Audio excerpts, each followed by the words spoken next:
sugar, sugar for your Instagram. Turn your back to the man, and don't forget.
Hello and welcome to News Desk. Now, this is a show where each week we unpack a particular topic, really dig down deep, speak to some great experts who can help us out with our questions, and also we rely on you.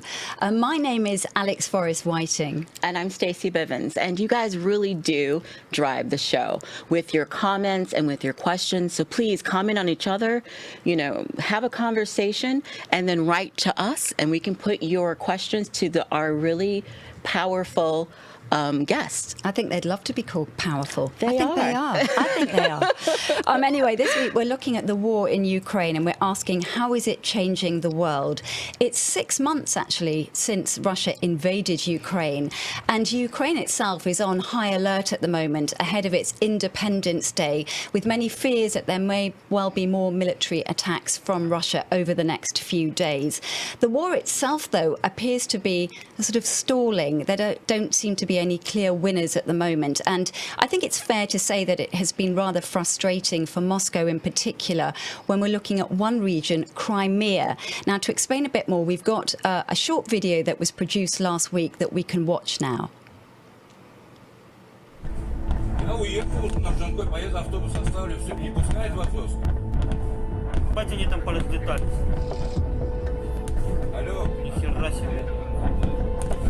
А какой автобус, блядь, ебаный? Это же автобус шевелится.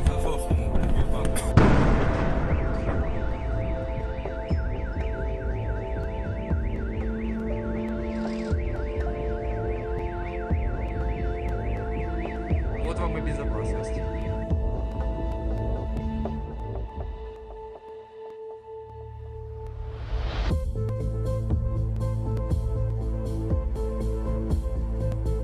Я на базу автобус оставлю, все, откуда толку, экипаж там.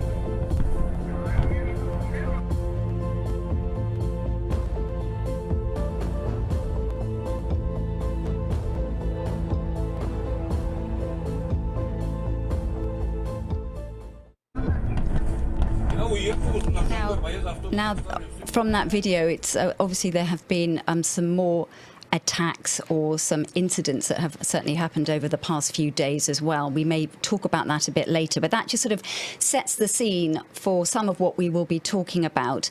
And we will be speaking to some great experts, as Stacey was saying earlier. We will be looking at what is going on in Ukraine, what's the global impact, and we will have Nick Connolly, who is DW's Ukraine correspondent, sitting here in the empty chair next to us, and he will be filling us in on what it's been like covering the war war. He's been also living in Ukraine for more than 5 years, so he'll be giving us some background about that and how he sees it playing out.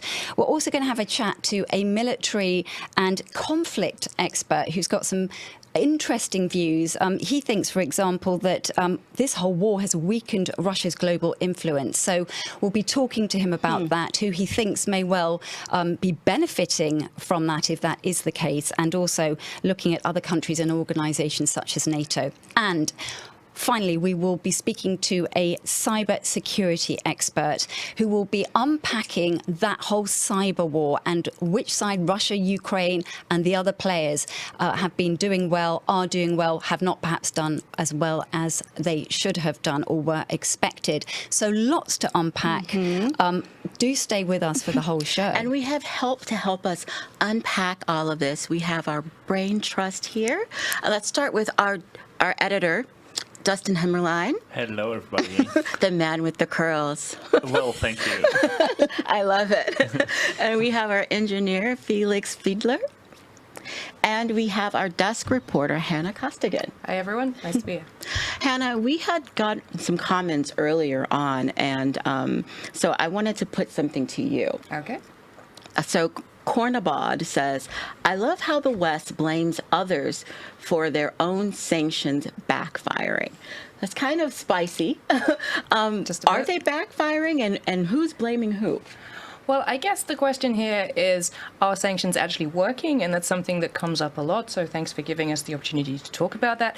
There are two ways of looking at this, whether the sanctions are working, is short-term and long-term. So in the short term, the sanctions didn't have the impact that a lot of people in the West who were pro-sanctions wanted them to have. The Russian economy didn't collapse. There was certainly talk when the EU introduced some of its packages of sanctions that, people going, oh, this is going to be the thing that takes Russia out of the war. That obviously hasn't happened.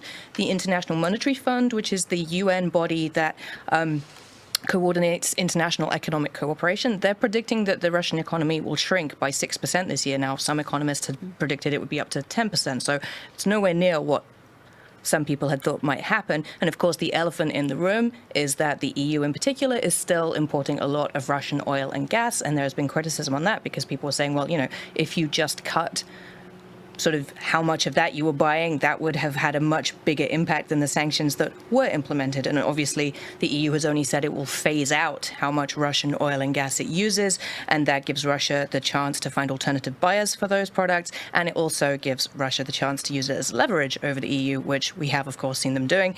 And the man himself, shouldn't really say that, Vladimir Putin, he has said that sanctions are not working.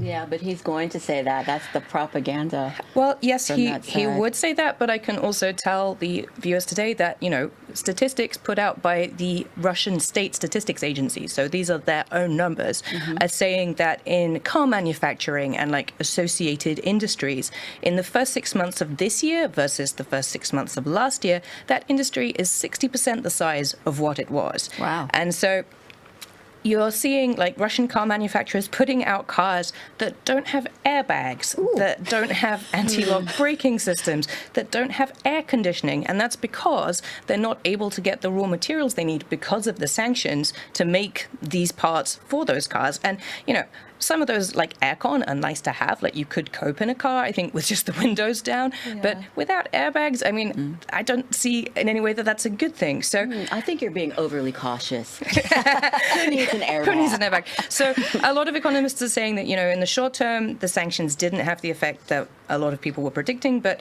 in the long term, they're doing real damage to the Russian economy. But let's not forget, and this point was also made by one of the sort of chief architects of the EU sanctions package, Bjorn Seibert. He was doing an interview with the German magazine Spiegel over the summer, and he said, sanctions are a tool in this war. He was also saying the West needs to send more weapons to Ukraine. And in that comment, they say, the West is blaming others for the sanctions not working. I wasn't really seeing that in the research I was doing today. But what Western governments do need to do is make the case to their populations for why these sanctions are happening, because there could be real pain ahead for some populations in Western countries, especially as we get towards winter. But I was having a look at some recent polling, and here in Germany, at least, people still seem fairly on board with it. Dustin, can you bring that up for me? Our colleagues at the public broadcaster in Germany, ARD, asked the question, Yeah, so they were asking people, do you support sanctions against Russia despite possible disadvantages for Germany? That's what that long title says in German at the top. And it was a very simple question. They were asked, do you support this or do you not? And for yes, I support this, we can see that 58% of people they asked said yes, and 33% of people they asked said no. So that's still quite a large majority of the population saying, yeah, okay, sanctions may not have had the effect that we wanted, and it may bring us some pain, but we're still on board with this. I guess the question is, for how long will people be on board with this? As winter, you mentioned it yourself, as winter is approaching and people are getting colder and paying more. Yeah, I think the answer to whether sanctions work is something that will definitely change over time, and it's always worth coming back to. Yeah. Okay. Well, speaking of polls, we have one for you guys. And the question is, which global key player has impacted the war in Ukraine the most? We have U.S., China, UK, and Turkey. So, Alex, what are you thinking? It's quite a tough question because they all have in their own right. I'll just say this quickly. For the UK, I think, given the political situation that's been going on in the UK with the government and Boris Johnson, who's the Prime Minister, who's shortly leaving, it did him a lot of good because the UK was seen as coming to Ukraine's side very quickly, sending weapons, offering help to troops and training. So I think it's probably done them some good, but you've probably got a different answer. It's only my view. Yeah. I'm going to go with Turkey. It seems to me that Erdogan has always felt that the EU in particular doesn't give Turkey the respect that it deserves and, hasn't accepted it as part of the EU. So here he is now being able to be like a kingmaker or at least bring about some peace. So he's a member of NATO, or Turkey is a member of NATO, and then you have he has a good working relationship, it appears, with Russia. So bringing people to the table, and now he helped broker a deal with Zelensky out of Ukraine. So I feel like, I bet his political party is doing very well in Turkey right now. Yeah. I hope, but that's just my idea. You guys have your own opinions. So she's saying she's not swaying the vote here. But hopefully we'll be able to talk about Turkey a bit later in the show. Yeah. Because there is a lot to discuss about that country, and it is very interesting. Also, when you guys vote, please tell us why you've made your selection. I think now is a good time to get on our first guest. Yes. It's Nick Connolly. Now, Nick is DW's Ukraine correspondent. And Nick, we are going to clap as you come on. He has been working for DW for some time and been in Ukraine just as he's putting on his headphones and getting ready for around 5 years, so even before, a long time before the Russia invasion happened in February. Thanks so much for joining us, because I must just say that you're supposed to be on holiday in Berlin, and here you are. This is dedication. He is a team player. What could be better than this? Happy to be here. Thank you very much for coming. We really appreciate it. Just first impressions, really, for us. What has it been like living in a war zone? I think Kiev is a difficult place to kind of judge from, because you are hundreds of kilometers away from those Russian troops now. Obviously, that wasn't the case at the beginning of the war. You could hear shelling in places like Putin. It had been from the center of Kiev in those first weeks of the war, but now it's sufficiently far enough away that you can kind of fall back into the kind of situation you had before this invasion, when you had that fighting in Donbass in eastern Ukraine for the last 8 years. But you have air raid warnings, you have missiles falling on Kiev, on cities near Kiev. So while you can go out and have a drink, and you can go to a cafe, and you can order stuff online, and all the kind of normal bits of kind of modern 21st century civilization still work, you still have that kind of residual fear in the background, and people aren't really letting go. So they're trying to live their lives. They're trying to not let themselves be scared into kind of hunkering down and sitting at home all day. But it's not normal life, and you hear about people who've gone to volunteer to fight. You see, obituaries on your social media feed every day. So it is present, but it is not visible in the same way it was in the first few weeks and months of this war. But you said the war impacted where you live in Kiev. Yeah, that's right. I live not far from, or I used to live not far from President Zelensky's office. I could see his building from my balcony. And that meant that within the first few days of the war, basically everyone scattered, everyone left. There was me and one elderly lady lady in that building left. Wow. And when you'd kind of come close to the windows or even tried to go on the balcony, you would see the security people out there, the snipers, getting very worried because they weren't sure what was this activity. So pretty soon I left because, wasn't practical living there. Every time you came back home, my neighbor would have shut the doors from inside, locking the bolts. And we have all those warnings coming out of Moscow threatening to attack the Ukrainian political institutions. So that was a place that did feel pretty hot and still is. I just wanted to read some of the questions that we have for you. Zach Appleton says, it's clear that Putin started this war, but the end is unclear. To what extent has Putin successfully mobilized domestic public support for the war? Well, that's actually the interesting thing. It seems like he's shy of going for the full mobilization, right? So he hasn't, unlike Ukraine, he hasn't called people up to fight. They're trying to get people to fight with financial incentives and offering pretty huge salaries by the standards of provincial Russian towns. But there's a sense that because those kind of early successes have now died down, that this is getting less interest among people in Russian cities who are now seeing the big Western brands leaving, who are seeing job opportunities becoming less, who aren't able to fly to Europe because those flight connections have been closed off, who are really feeling the impact on their daily lives now. And there is a sense that the Russians are looking for a new narrative and a new kind of source of interest to keep people engaged with this.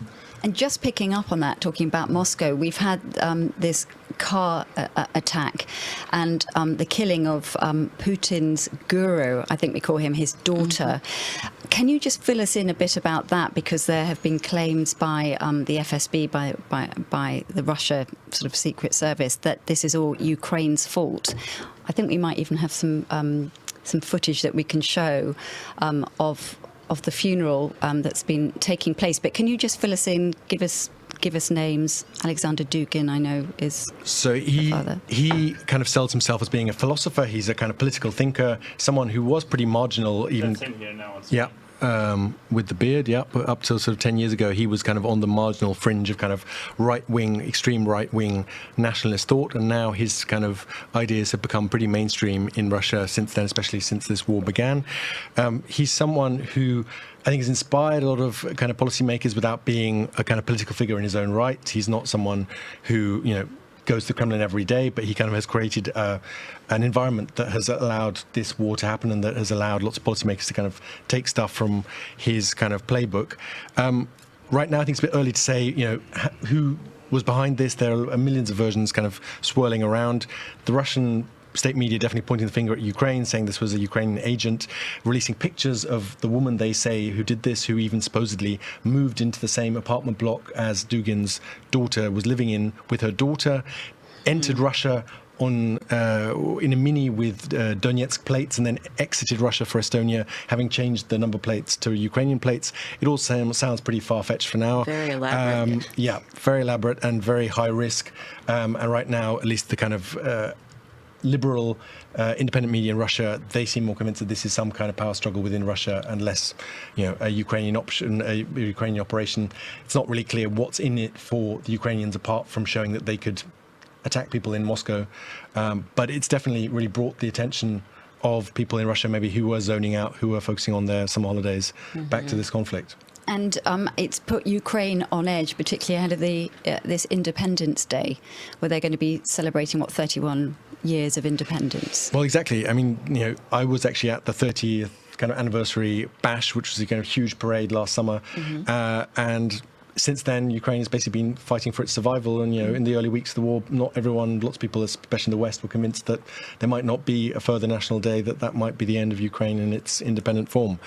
That hasn't happened, but it's obviously a very tense day, and especially this murder or this apparent murder, but also the attacks on Crimea, on Russian annexed Crimea, that really have embarrassed the Kremlin and shown that Ukraine is capable of hitting targets far beyond the front lines. All the kind of Russian claims that they were, in a position technically to prevent this have proven to be untrue. And I think there's definitely pressure on the Kremlin now to really basically take some revenge and to put the heat on the Ukrainians, not just on the front lines, but also in the big cities, and to try and kind of somehow browbeat and kind of intimidate Ukraine into maybe drawing back on these attacks and, pulling back from some of these more daring raids we've been seeing in recent weeks. You mentioned the front lines, and Kim has a question for you. She wants to know if you've ever been on the front line at all. I have. I've been the front lines since 2017 when I moved to Ukraine. My first story was actually about a family, a single mother with then 2 kids who lived, basically the front lines began where her garden finished. And within about 10 minutes of us getting there, we could hear the shelling in the distance. And me and my camera team and my producer, we all kind of basically threw ourselves on the ground, and her 5-year-old daughter started laughing at us. Because this 5-year-old, she could distinguish the different shells by the sound. Wow. She could distinguish the direction, the distance, she could distinguish the different caliber of the different shells. So this girl basically spent her entire kind of conscious life surrounded by this. That's unbelievable. That is unbelievable. And we went back to see her just before the war, and they were still living there. And the front line had moved slightly further. But yeah, we've been there since. Obviously, it's always a bit stage managed. That question of access with the military, you're never fully free there, but we go there as often as we can. And the reason why they were shelling in 2017, because obviously we know that the war only began in February this year, but they were shelling in 2017 because there was still... So this was the region. So basically, in 2014, when Ukraine's government changed, maybe this is a good time to see a map. Actually, Dustin, maybe we just bring a map up of Ukraine. Exactly. So maybe people will remember the protests in 2014 on the Maidan, when basically pro-European protesters forced their pro-Russian leader into exile, basically into fleeing the country. After that, Russia came in and annexed Crimea and also stoked that conflict in the east of Ukraine that basically never finished, kept on going, and there was fighting, there was shelling along those front lines in the east of the country, basically without a pause for all those years until now in February of this year, everything got going exactly. So you can see Donetsk and Luhansk there. So the village I'm talking about is in the Donetsk region, not far from a city called Bakhmut, which is currently the center of fighting.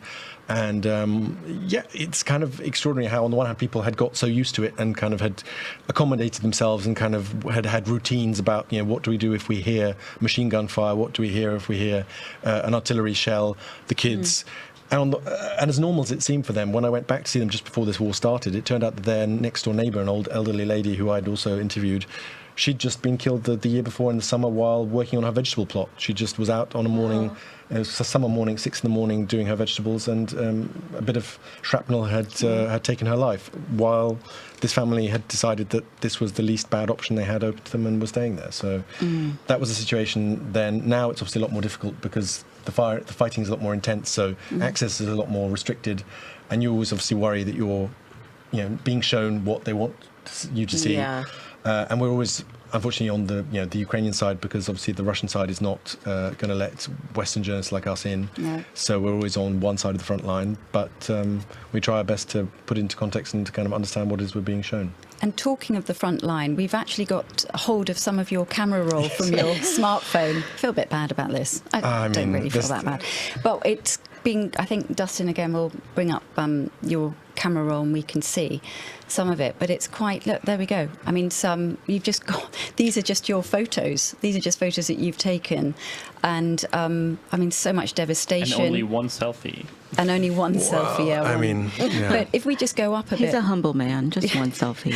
See that, with the hole in the middle of that building, I do remember covering that bombing, but just tell us where that is and what that was. So that's the government building in Mykolaiv. Mykolaiv is a big city of about 500,000 people, very close to the front lines, to Kherson, which is the place in the south of Ukraine where a lot of the fighting is going on now. And that's the office of the regional governor, Vitaly Kim, who is a very charismatic English-speaking figure. Lots of people might have seen him giving interviews in English, who basically, against all the odds, kept that region under Ukrainian control. Everyone was convinced that that region would be next, would fall to the Russians. It didn't. And he was saved by being late for work. So he would have been, on a normal day, somewhere, I think, 10th floor, somewhere high up in that building. And he was late and stayed alive. But the extraordinary thing is that just kind of a couple of 100 meters from that building, normal life continues. You can go to a pizzeria, you can get a latte, and people aren't leaving in any way than the kind of numbers that the government wants them to leave. There have been repeated calls on people just to get out while they can, but the experience of this war is that people leave when it's too late, when they can hear the shooting outside their house, and until then no one wants to be a refugee, no one wants to leave their homes. And just going back to your camera roll, there was one of a bridge, which I think you were talking about. Can we just listen to a little bit of this at the beginning, and then maybe you can talk us through? So you can see just behind the bridge above those unfinished houses, plumes of smoke. That's a couple of kilometers away. Every couple of minutes we can hear shelling, we can hear gunfire, and this is a situation in which people are being carried out on stretchers, in wheelchairs, parents with small children, taking this chance before it's too late, willing to take the risk of moving in such conditions because they're obviously convinced that this is going to get worse and that it's worth taking this risk, even though people here in recent days have died trying to get out, because they're expecting the situation to get a lot harder as the Russian forces draw closer. So just talk us through that then. When did you take that? So that would have been early March, so basically within the first few weeks of the war. This was near, looking towards Irpin and Bucha. Those are the suburbs of Kiev where those extraordinary attacks on civilians happened by Russian forces. We couldn't get there. We could only get as far as that bridge. The Ukrainian army, for our safety, wasn't letting us any further, and I think they didn't want journalists kind of getting in the way. But that was certainly a moment when the war was very present. You know, we could hear the shelling that was happening in Irpin and Bucha from our hotel in downtown Kiev. It was 20 kilometers away. And that was a situation where people were trying to get out. There were no humanitarian corridors. They were trying to, take the risk of getting across that bridge. You had people being carried on stretchers out, and routinely people were losing their lives because, there was shelling of those people coming out. And it was a very, very difficult time. And, it was also very difficult to report on because, often you were stuck. We were stuck. There wasn't mobile internet or telephony there, so you couldn't reach people there. So you could only kind of talk to people who'd got out to try and tell the story and try to understand what was going on, basically on our doorstep. One of the things that I really like about your reporting is that you focus on people, like the human aspect. But how does that take a toll on you as a journalist? I speaking from my own experience, I know that when I was in the field, I would just focus on what I needed to do and making deadline. And then when I would get home, I would just collapse and just be like, I need some time. Don't talk to me. Don't call me. There's definitely that. There's definitely that, and there's also a kind of sense of guilt because you're the one. If things happen, who's going to be protected, who has the best way out, who has the resources to get to safety in a hurry, compared to people who, for financial or other reasons, who need a visa to get somewhere. I mean, Ukrainian refugees have been treated pretty well on the whole in terms of having options to get out. But it's difficult. It's difficult, and I think it's also very helpful to kind of get out regularly, to then go in with fresh eyes and to kind of see it for what it is. Because I think if you're in country too long, you can start getting used to some of the things we've seen there, and kind of losing that kind of horror or that kind of fresh, Hence you being in Berlin and having a break of being here for the news desk. If you're joining us, we are News Desk. We're a show here on YouTube, and we are talking about Ukraine and asking how is Russia's war in Ukraine changing the world. And our first guest, who's going to be with us throughout, is Nick Connolly, and he is DW's Ukraine correspondent. And it's absolutely great having you here, listening to your stories, seeing your footage, even on your phone. I mean, we're not talking about the DW stuff. This is just stuff that you filmed and picked up along the way. Stay with us. We will be speaking to a cybersecurity expert later to discuss how cyber warfare basically is shaping the war, and also looking a little bit at the propaganda war. But we do have our next guest who is joining us now, and his name is Mike Martin. He's a military analyst and also specialises in conflict. He is a visiting research fellow at King's College London and the author of a book called Why We Fight, and he is joining us from, I think, London now. Hi, Mike. Thanks very much for joining us. And this is Stacey. You can see you can see the two of us. You can't see Nick, but he's nearby as well. Nick. It's very friendly, chatty round this table. So thanks very much for your time. I know that you're a very busy man, so we do appreciate it. I just wanted to start by asking you that perhaps it's fair to say, well, I think it is pretty obvious that the war has not gone Russia's way so far. Do you think it can still win the war? Well, it depends how we define winning, but not really. I mean, usually when a country goes to war and then keeps redefining what its aims is, that's a good tell that it's not going to win the war. And we saw this actually with, the Americans and the coalition in Iraq, and we saw it in Afghanistan. They sort of kept trying to change what the war was about, and we've seen that with Russia. It was about denazification. It was about overthrowing the government, and then it became about the south, and then it became about Donbass, and every so often there's a sort of